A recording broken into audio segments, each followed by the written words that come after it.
Good morning बच्चों। आज हम कक्षा 12 के बच्चों के लिए चैप्टर नंबर 6 जो है कि आनुवांशिक पदार्थ की खोज एवं डीएनए एक आनुवांशिक पदार्थ, अध्याय 6वां हमारा आनुवांशिक पदार्थ की खोज एवं डीएनए एक आनुवांशिक पदार्थ है। इसके बारे में अध्ययन करेंगे। ठीक, यहाँ लिखा है आनुवांशिक पदार्थ। आनुवांशिक पदार्थ किसे कहते हैं? आनुवांशिक पदार्थ ऐसे पदार्थ होते हैं जो माता पिता से लक्षण बच्चों में पहुँचाते हैं, उन्हीं को कहते हैं आनुवांशिक पदार्थ। ठीक, आगे है कि आनुवांशिक पदार्थ की खोज किसने किया, अर्थात जो लक्षण पहुंचा रहे आनुवांशिक पदार्थ, उस आनुवांशिक पदार्थ की खोज करने वाले वैज्ञानिक कौन से थे? तो इनकी वैज्ञानिक या आनुवांशिक पदार्थ की खोज करने वाले जो साइंटिस्ट हैं उनका नाम है फ्रीडरिक मीसर। फ्रीडरिक मीसर नाम के साइंटिस्ट ने आनुवांशिक पदार्थ की खोज की। अगला है डीएनए एक आनुवांशिक पदार्थ। तो डीएनए ही है एक आनुवांशिक पदार्थ कि नहीं, कि डीएनए के अलावा कोई दूसरा है जो आनुवांशिक पदार्थ की तरह कार्य करता है, उसके बारे में हमें यहाँ सिद्ध करना है कि डीएनए आनुवांशिक पदार्थ ही है कि आरएनए है कि प्रोटीन है। कौन से ऐसे पदार्थ हैं जो आनुवांशिक पदार्थ की तरह कार्य करता है, इसको सिद्ध करके हम यहाँ बताएंगे कि डीएनए ही एक आनुवांशिक पदार्थ है। कौन कौन वैज्ञानिक इसे सिद्ध करने में लगे कि डीएनए एक आनुवांशिक पदार्थ है। ठीक, देखिए आनुवांशिक पदार्थ की खोज फ्रेडरिक मीसर नाम के साइंटिस्ट ने किया। इन्होंने मरी हुई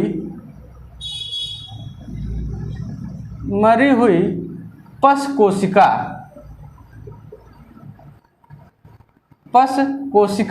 पश है किसका? WBC। पश कोशिका के केंद्रक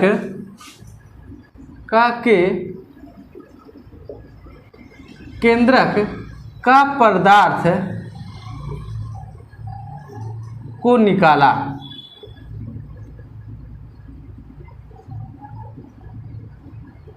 फ्रेडरिक मीसर ने मरी हुई पश कोशिका के केंद्रक के अंदर पाए जाने वाले पदार्थ को निकाला। और पदार्थ को जब निकाला, मान लीजिए ये केंद्रक है, केंद्रक के अंदर पाए जाने वाले ये पदार्थ, इस पदार्थ को क्या किया? निकाला। और इस पदार्थ को उन्होंने देखा तो इस पदार्थ में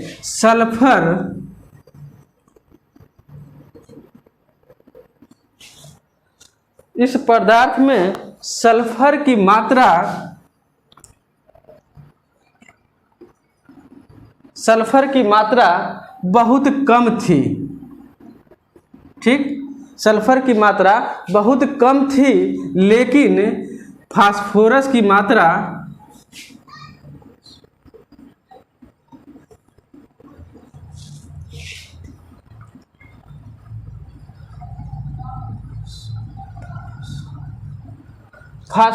मात्रा ज़्यादा थी।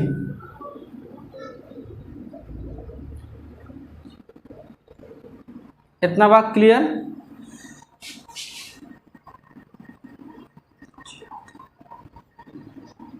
ठीक है। जब उन्होंने केंद्रक का पदार्थ, ये पदार्थ है, केंद्रक का पदार्थ बाहर निकाला।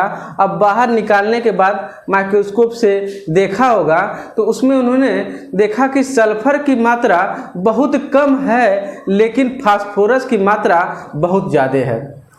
अब इन दोनों के आधार पर उन्होंने इस पदार्थ का नाम रख दिया न्यूक्लिन।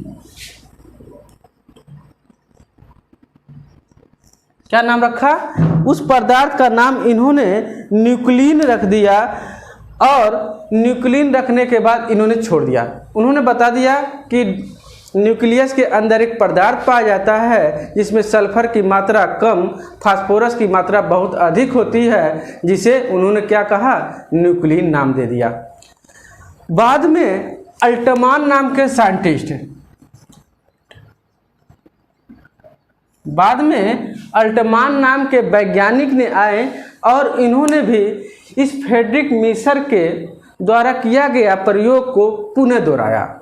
बाद में अल्टमान नाम के साइंटिस्ट आए, उन्होंने फ्रेडरिक मिशर के प्रयोग को पुनः दोहराया और दोहराने के बाद उन्होंने क्या किया, इस पदार्थ में पाए जाने वाले प्रोटीन, यहाँ बनाते हैं, इन्होंने क्या किया, न्यूक्लियस में पाए जाने वाला पदार्थ जो था जिसमें सल्फर थे और फास्फोरस थे और साथ में इसमें क्या था, प्रोटीन था, इस प्रोटीन को इन्होंने क्या किया, बाहर निकाल दिया।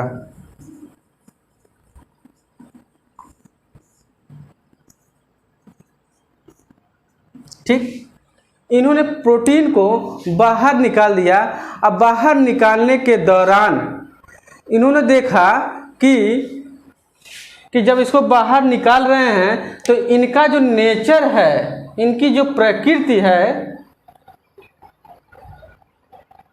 इनका जो नेचर है, इनकी जो प्रकृति है, वह प्रकृति कैसी हो गई, एसिडिक हो गया। किस नेचर के, एसिडिक नेचर के। एसिडिक नेचर होने के कारण अल्टमान ने इस पदार्थ को दूसरा नाम दे दिया, जिसको कहते हैं न्यूक्लिक एसिड। ठीक, फ्रेडरिक मिशर ने इसको क्या कहा, न्यूक्लिन दे दिया, नाम दिया था, जबकि अल्टमान नामक वैज्ञानिक ने इस पदार्थ से प्रोटीन निकाला। प्रोटीन निकालने के बाद देखा कि इसका जो प्रकृति है एसिडिक इन नेचर का है। एसिडिक नेचर होने के कारण इन्होंने नाम न्यूक्लिन से बदल करके न्यूक्लिक एसिड रख दिया। इतना क्लियर हो गया। अब देखिए कि जो प्रैक्टिकल किए फ्रेडरिक मिशर कि डीएनए ही एक आनुवंशिक पदार्थ है कि नहीं, तो उन्होंने अपने प्रयोग के द्वारा 4 चूहों को समूह बनाया। प्रयोग के द्वारा 4 चूहों का समूह बनाया। अब वो 4 चूहे को जो समूह बने थे, किस लिए बनाए थे उन्होंने, इसके बारे में देखा जाए।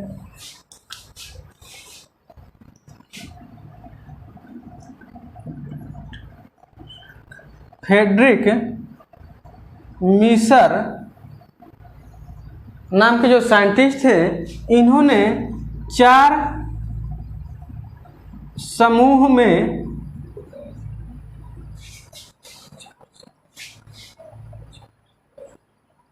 4 चूहों का समूह बनाया।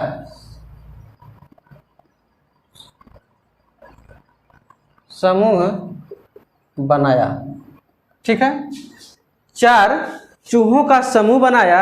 इस 4 चूहों का जो समूह था, इसमें पहला समूह वाले चूहे में उन्होंने क्या प्रैक्टिकल किया, क्या प्रयोग किया। इसके पहले उन्होंने क्या किया था, उसके पहले उन्होंने क्या किया था, एक बैक्टीरिया पाया जाता है न्यूमोकोकस।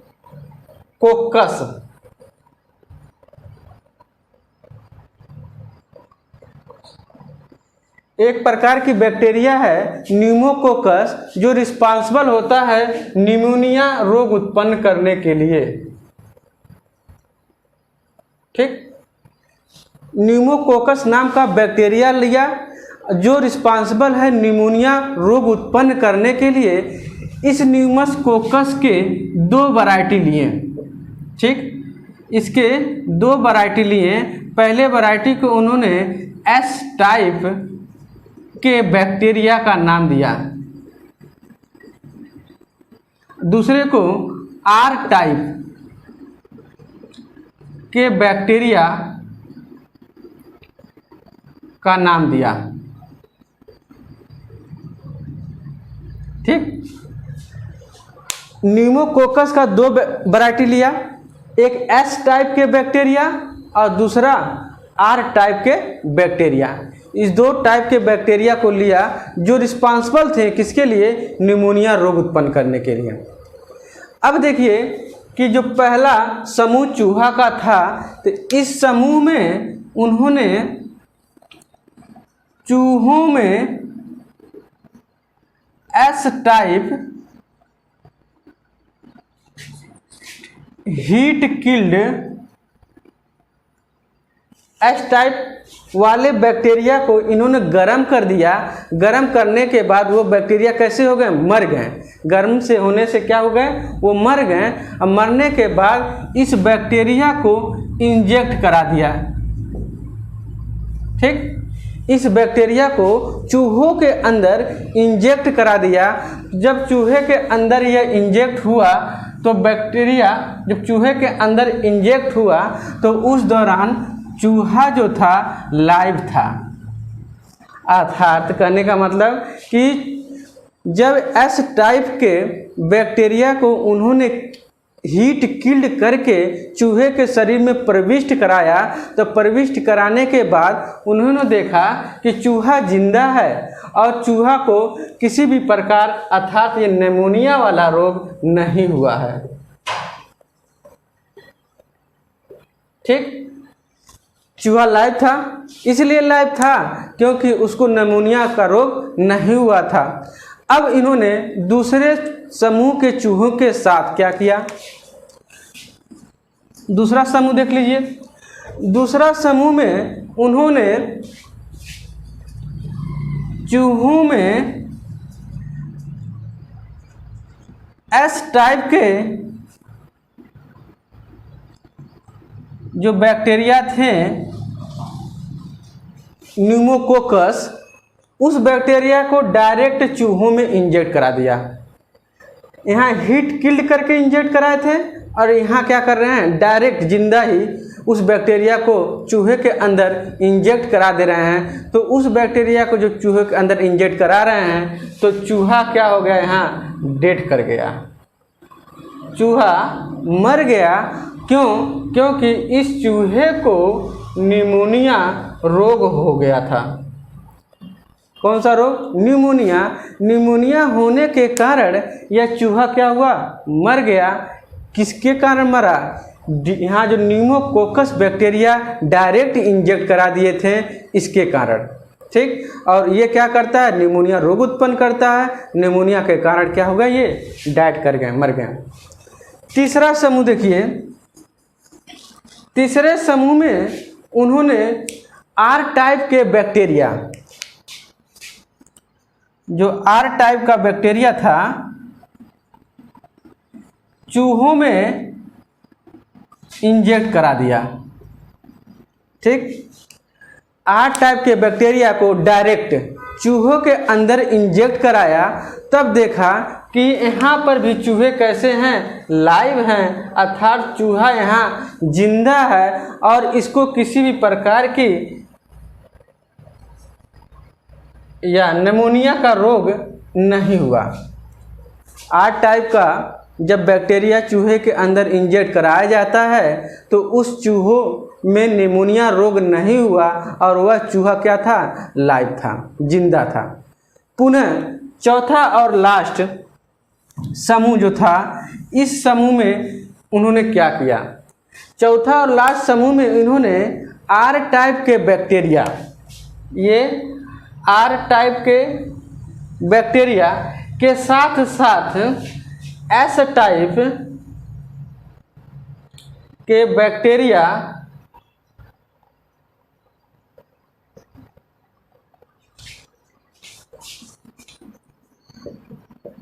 आर टाइप के बैक्टीरिया के साथ साथ एस टाइप के बैक्टीरिया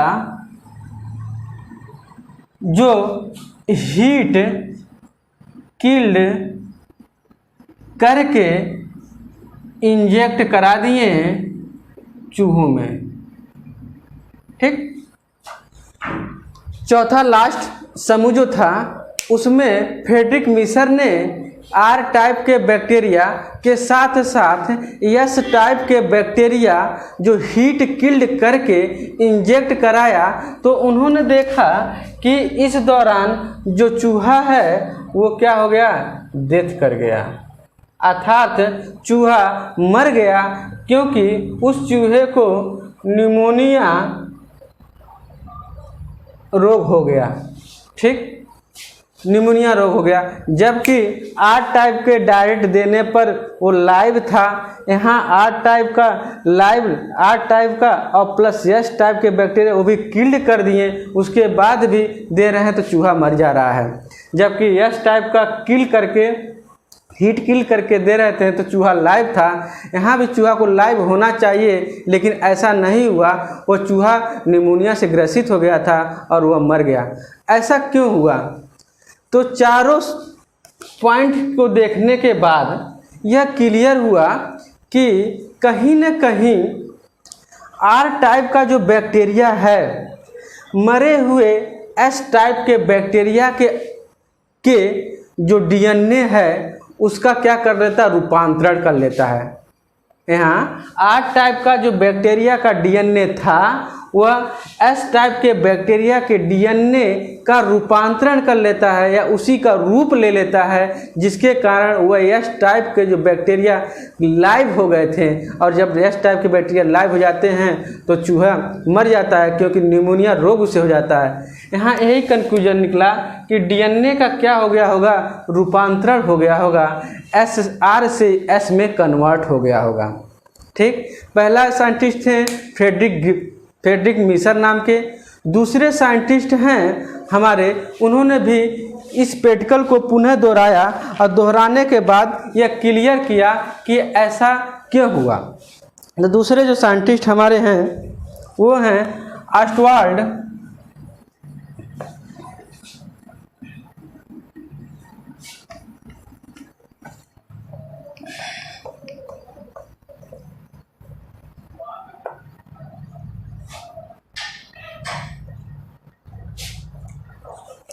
दूसरे जो साइंटिस्ट हैं ऑसवाल्ड एवेरी।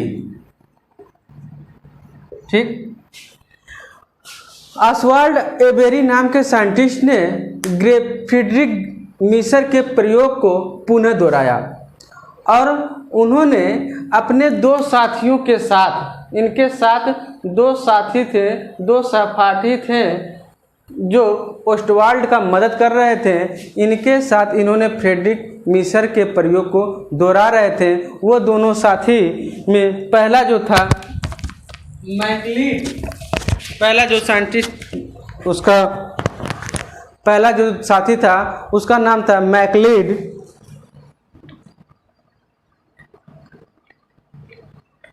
और दूसरा साइंटिस्ट का जो नाम था मैकार्थी।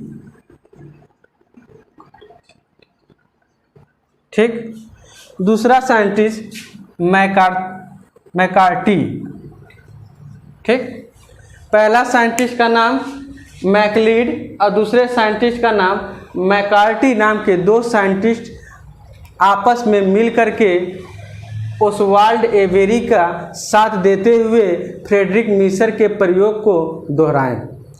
इस प्रयोग को दोहराने पर उन्हें पता चला कि फ्रेडरिक मीसर का जो चौथा पॉइंट था वो सही था।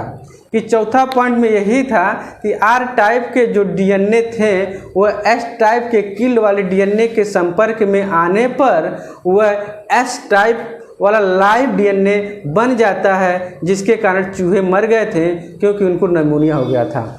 ठीक, इन्होंने फ्रेडरिक मीसर के लास्ट पॉइंट चौथे वाले समूह पर जोर डाला और इन्होंने भी कह दिया कि डीएनए ही एक आनुवांशिक पदार्थ है जो संतानों में क्या करते हैं, लक्षण पहुंचाने का कार्य करते हैं। ठीक, अब इसके बाद आता है तीसरा वैज्ञानिक। कौन से थे? तीसरे वैज्ञानिक का नाम है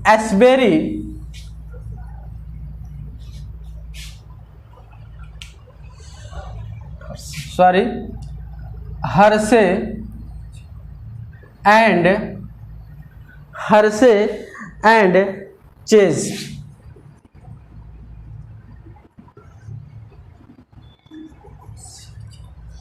हर्शे एंड चेज नाम के साइंटिस्ट ने डीएनए पदार्थ जो अनुवांशिक पदार्थ है इस पे इन्होंने प्रैक्टिकल किया। हर्शे और चेज नामक साइंटिस्ट ने अपना अलग तरीके से प्रयोग किया, जो फ्रेडरिक मिशर कर रहे थे उनसे हटकर। इन्होंने जो प्रैक्टिकल किया, इन्होंने क्या किया, एस्चेरिचिया कोलाई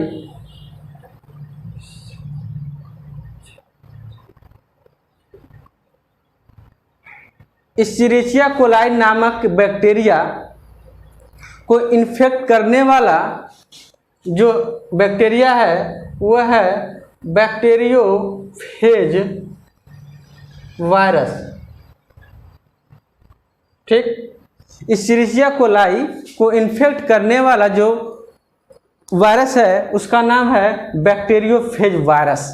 ठीक, ये बैक्टीरियोफेज वायरस क्या करते हैं, एस्चेरिचिया कोलाई के शरीर पर आकर के बैठते हैं और बैक्टीरियोफेज का जो स्ट्रक्चर होता है